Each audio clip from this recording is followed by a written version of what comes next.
Hello friends, in previous lecture we learned what is multiplexing and what is the type FDM.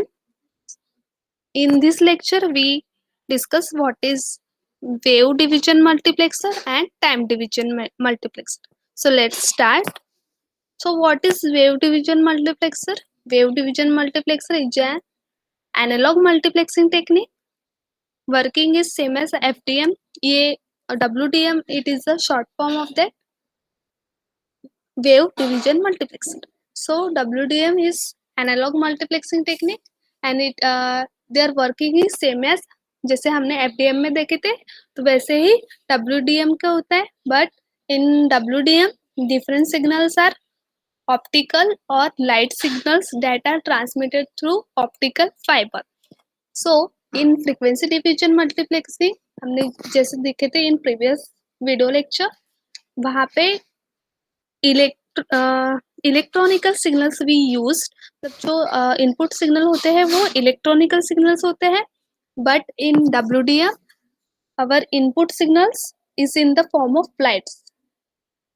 Optical signals are used here. So various light waves from different sources are combined to form a composite light signal that is transmitted across the channel to the receiver. तो यहाँ पे क्या होगा हम यहाँ पे light को transfer कर रहे हैं तो यहाँ पे जो भी ऑप्टिकल सिग्नल होंगे वो क्या होंगे कंबाइन होंगे और उनको हम एक लिंक से ट्रांसमिट करेंगे at the receiver side the composite light signal is broken into different light waves by demultiplex receiver side में क्या होगा सेंडर साइड में पहले तो वो कंबाइन होंगे और एक लिंक पे वो सेंड होंगे एट द रिसीवर एंड जो भी हमने कंबाइन किए थे वो फिर से सेपरेट हो जाएंगे और हमें हमारा आउटपुट जो एक्चुअल इनपुट था जो एक्चुअल डेटा था वो हमें आउटपुट पे मिल जाएगा through this demultiplexer. So this is the diagram of wave division multiplexer. So there are three wavelengths are there. Means lambda 1, lambda 2, lambda 3. It is mentioned by lambda 1, wavelength is mentioned by lambda 1. Okay, so multiplexer is used at the sender side and the receiver side demultiplexer is used. Multiplexer से क्या होगा ये सारी wavelength combine होंगी और एक link पे through this fibre optic cable वो क्या हो रहा है सेंड हो रहा है और आफ्टर दैट डीमल्टीप्लेक्सर पे वो सेपरेट हो जाएंगे. So next है time division multiplexing. The short form is TDM. TDM is digital multiplexing technique. Channel or link is not divided on the basis of frequency but on the basis of time. तो पहले हमने जो भी देखे FDM में वहाँ पे क्या होता था फ्रीक्वेंसी कंबाइन होती थी. यहाँ पे क्या मतलब फ्रीक्वेंसी के बेसिस पे हम डेटा सेंड करते थे सिग्नल सेंड करते थे बट यहाँ पे जो भी हमारा प्रोसेस होगा वो डिपेंड ऑन द टाइम होगा. So total time available in the channel is divided between several users. So जितना भी टाइम हमें अवेलेबल किया जाएगा एट द लिंक वो डिवाइड होगा बिटवीन द सेवरल यूजर्स. मतलब जितने भी हमारे इनपुट डिवाइसेस होंगे उनमें वो डिवाइड हो जाएगा equally. Each user is allocated a particular time interval called time slot और स्लाइस. सो हर एक यूजर को उसको एक पर्टिकुलर टाइम एलोकेट होगा जिसे हम क्या कहेंगे टाइम स्लॉट और slice. In TDM, the data rate capacity of the transmission medium should be greater than the data rate required by sending of receiving device. यहाँ पे जो data rate capacity होगी वो greater होगी किससे जितनी रिक्वायर्ड करी है सेंडिंग और रिसीविंग डिवाइसेस को उससे. So this is the diagram of time division multiplexing. So at the sender side mux is there. It is combining our input devices. So there are 4 input devices are there. So there is a data flow at transmission medium and receiving side demux is there which is separating the devices output of that device. So ये first वाला क्या करेगा, यहाँ पे जो first device है वो क्या करता है, इसका डेटा ये इस एलोकेटेड टाइम स्लाइस में वो सेंड करेगा। मतलब फर्स्ट डिवाइस को क्या नंबर है, 1 है, तो वो उसका डेटा इस 1 एलोकेटेड टाइम स्लॉट पे सेंड करेगा। नेक्स्ट है सेकेंड वाला डिवाइस क्या करेगा, उसके एलोकेटेड टाइम स्लाइस में उसका डेटा सेंड करेगा। थर्ड वाले टाइम स्लॉट पे वो सेंड करेगा, and fourth one sending there data eight their time slot. तो यहाँ पे एक कंप्लीट साइकिल हो जाती है, यहाँ पे एक साइकिल कंप्लीट हो जाती है। इससे हम T1 टाइम स्लाइड पे मतलब एक साइकिल कंप्लीट हो गई। उसके बाद अगर T2 टाइम पे दे रहे तो 1 वाला यहाँ पे जाएगा, फिर सेकंड यहाँ पे जाएगा, थर्ड यहाँ पे एंड फोर्थ। तो यहाँ पे क्या होगा, दूसरी साइकिल कंप्लीट हो जाएगी, T2 टाइम कंप्लीट हो जाएगा यहाँ पे, ठीक है। तो ऐसे थर्ड साइकिल कंप्लीट हो जाएगी। तो यहाँ पे हर एक इंडिविजुअल डिवाइसेस के लिए एक टाइम एलोकेट किया जाता है, तो उसी टाइम पे वो अपना डेटा सेंड करता है। Next, there are two types of TDM: synchronous time division multiplexing and asynchronous time division multiplexing. So what is synchronous TDM? Each device is given same time slot to transmit the data over the link, whether the device has any data to transmit or not. तो each device को क्या करते हैं, time slot given होता है for transforming the data over the link. So whether the device has any data to transmit or not, अगर उसके पास हो डेटा या ना हो सेंड करने के लिए, फिर भी उसको उसका टाइम एलोकेट मतलब उसको टाइम एलोकेट किया जाता है, टाइम स्लॉट एलोकेट किया जाता है at the transmitting data link. each device place each device places its data onto the link when its time slot arrives. Each device is given the possession of line turn by turn. तो एक के बाद एक device अपना data send करता है eight their time slot. If any device does not have data to send, then its time slot remains empty. अगर किसी एक डिवाइस के पास या किसी भी डिवाइस के पास अगर उसका डेटा ही नहीं है सेंड करने के लिए, तो उसका टाइम स्लॉट क्या रहेगा, एम्प्टी रहेगा। Time slots are organized into frames and each frame consist of one or more time slots. तो जो टाइम स्लाइड्स होंगे वो फ्रेम्स में होंगे, एक फ्रेम में टाइम स्लॉट अरेंज होंगे and each frame consist of one or more time slot. तो एक फ्रेम में मतलब जितने भी फ्रेम्स होंगे उसमें एक से ज्यादा टाइम स्लॉट एलोकेट होंगे। If there are n sending devices there will be n slots in frame. अगर हमारे पास n सेंडिंग डिवाइसेस है मतलब n इनपुट लाइन्स है, तो हम उस फ्रेम में जो हमने एलोकेट किए हैं फ्रेम्स में उतने ही स्लॉट्स अवेलेबल होंगे। अगर n इनपुट डिवाइसेस है तो n स्लॉट्स अवेलेबल होंगे एक फ्रेम में। So here in the diagram 5 inputs are there.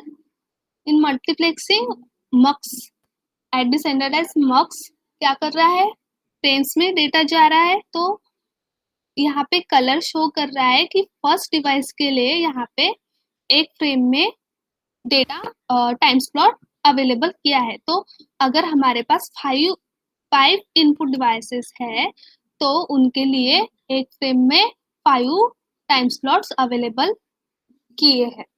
तो 1 के लिए first block is there, time slot is given for 1 first input device, for second और for third and fourth and fifth. तो हर एक frame में for each device the time slot is given. Multiplexing in STDM. So how it works in STDM, synchronous time division multiplexing, every device is given opportunity to transmit a specific amount of data onto the link. तो सभी को opportunity मिलती है to transform the data on that link. Each device gets its turn in fixed order and for mixed amount of time called interleaving. तो each device has fixed order for fixed amount of time. तो सभी के लिए एक fix amount of time रहेगा जिसको हम इंटरलिविंग कहते हैं. इंटरलिविंग इज डन बाय कैरेक्टर. ये 1 बाइट मतलब यहाँ पे 1 बाइट के हिसाब से इंटरलिविंग होता है. Each frame consist of 4 slots as there are 4 input devices. अगर हम हमारे पास 4 इनपुट डिवाइसेस है तो उनके लिए एक फ्रेम में 4 स्लॉट्स अवेलेबल होंगे. Slots of some devices go empty if they do not have any data to send. अगर किसी डिवाइस के पास डेटा नहीं है तो वो स्लॉट क्या रहेगा, एम्प्टी जाएगा. सो मल्टीप्लेक्सिंग कैसे परफॉर्म करता है, तो यहाँ पे देखो फिगर में हमें टाइम स्लॉट दिया है. तो हर एक डिवाइस के लिए टाइम स्लॉट रहेगा कि वो उतने टाइम स्लॉट पे, मतलब हर एक डिवाइस के लिए उसका एक टाइम स्लॉट होगा अलग से. तो वो उसमें अपना डेटा उसी टाइम में वो अपना डेटा सेंड कर पाएगा. तो यहाँ पे कितना है फर्स्ट डिवाइस में, वो अपना डेटा यहाँ पे फर्स्ट फ्रेम के फर्स्ट स्लॉट में वो सेंड कर रहा है. उसके बाद सेकेंड डिवाइस अपना डेटा सेंड कर रहा है. उसके बाद थर्ड डिवाइस अपना डेटा सेंड कर रहा है उसके टाइम स्लॉट पे. और लास्ट वन फोर्थ वाला डिवाइस फोर्थ टाइम स्लॉट पे अपना डेटा सेंड कर रहा है. तो ऐसे वो अपना डेटा सेंड करते जाएगा. तो पहले फ्रेम में डेटा सेंड हो गया, फिर सेकेंड फ्रेम में डेटा सेंड हो गया, थर्ड में हो गया, लेकिन फोर्थ वन में यहाँ पे देखो ये एम्प्टी है स्लॉट. वाई? क्योंकि सेकेंड डिवाइस के पास थ्री डेटा के बाद उसके बाद डेटा ही नहीं है. तो इसलिए यहाँ पे क्या हो रहा है, जो स्लॉट है वो एम्प्टी जा रहा है. So this is the drawback of this technique. Demultiplexing कैसे होगा, जो डेटा आ रहा है उसके बाद उसको सेपरेट करना है और वो उसको पता चलेगा कि ये टाइम पे ये डिवाइस का डेटा आ रहा है. मतलब on the basis of the time slot उससे समझ में आ जाएगा कि ये टाइम पे ये डिवाइस का डेटा आ रहा है, तो ये इस डिवाइस का डेटा है. तो यहाँ पे देखो जो डेटा गया, लेकिन ये सेकेंड टाइम स्लॉट में था, तो उसको समझ में आ जाएगा कि ये सेकेंड डिवाइस का डेटा यहाँ पे मतलब खत्म हो गया या फिर उसके पास डेटा नहीं रहा. ठीक है. तो this is how demultiplexing and multiplexing work in STDM. So there is the disadvantage of STDM. The channel capacity cannot be fully utilized. Some of the slots go empty in certain frames. So यहाँ पे bandwidth utilize नहीं होती है क्योंकि slots empty send होते हैं. In asynchronous TDM, for इस drawback को कम करने के लिए असिंक्रोनस TDM यूज करते हैं, also known as statistical time division multiplexing. In this time slots are not fixed. यहाँ पे टाइम स्लॉट फिक्स नहीं होता है. that is slots are flexible होते हैं. total speed of the input lines can be greater than the capacity of the path. यहाँ पे जितनी भी टोटल स्पीड होंगे इनपुट लाइन्स की उससे ज्यादा कैपेसिटी होंगी हमारे पाथ की. In ASTDM, we have n input lines and m slot, that is m is less than n. मतलब हमारे पास n input lines है और m slots है. मतलब यहाँ पे input lines ज्यादा होगी as compared to our slots. Slots are not predefined, rather slots are allocated to any of the device that has data to send. तो यहाँ पे स्लॉट्स फिक्स नहीं होंगे. ये अगर किसी डेटा पे स्लॉट्स डेटा अवेलेबल नहीं है तो वो दूसरे डिवाइस को एलोकेट की जाएगी. So there are 5 input devices here. Mux is used for combining this input data, input signal को कंबाइन करेगा, फ्रेम में डेटा जाएगा।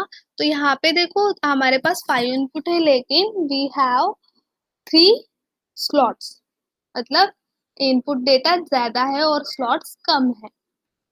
एटीडीएम में मल्टीप्लेक्सिंग कैसे होता है यहाँ पे, तो यहाँ पे देखो जैसे there are 5 input devices and उनका डेटा जा रहा है, लेकिन यहाँ पे only 3 lines sending data, 3 devices sending data, मतलब 2 डिवाइसेस के पास डेटा नहीं है। तो यहाँ पे क्या हो रहा है, जो फर्स्ट डिवाइसेस है वो अपना डेटा सेंड कर रहा है, लेकिन यहाँ पे 1 3 5 ये क्या है, तो ये this is the address of that data, वो मेंशन कर रहा है कि ये इस डिवाइस का डेटा है using this numbers.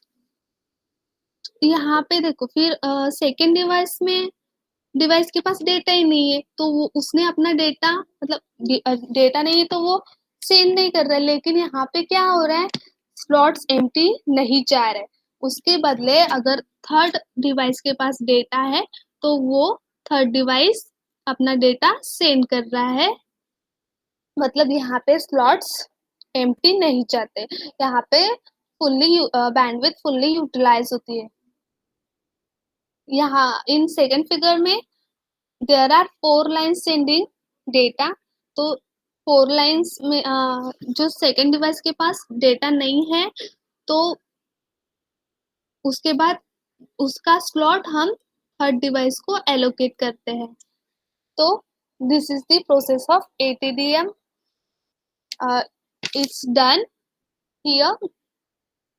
So thank you to all of you.